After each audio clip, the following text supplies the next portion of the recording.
parti d'un constat assez simple.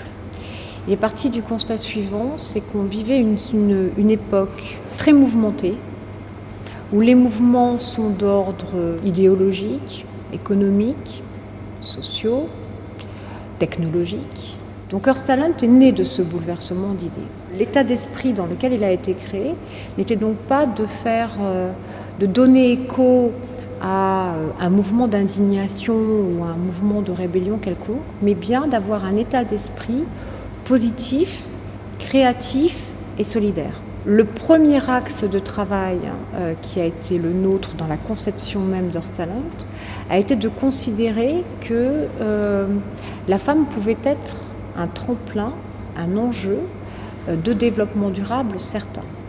Que dans la plupart des pays, elle n'avait pas la possibilité de faire entendre sa voix ou voire même de ne pas être considérée, j'allais dire, comme quelqu'un qui pouvait avoir une voix.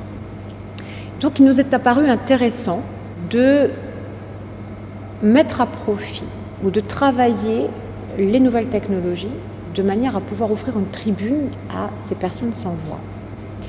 Il était important également de constater que la plupart des grandes entreprises, françaises ou étrangères, étaient présentes dans ces pays où les femmes n'avaient pas forcément de reconnaissance ou de statut. Il apparaissait comme majeur qu'elles puissent accompagner le développement local en faveur des femmes. Ça n'est pas un réseau social féminin, c'est un réseau social qui promeut l'idée de l'équilibre homme-femme parce que nous pensons très sincèrement que c'est parce qu'il y aura équilibre homme-femme que l'on pourra endiguer, j'allais dire, un certain déséquilibre économique, social. On s'est donné pour ambition, dans un premier temps et jusqu'en 2015, de pouvoir répondre à 3 des objectifs du millénaire de l'ONU: l'autonomisation des femmes, les partenariats mondiaux pour l'aide au développement et puis le maternal care.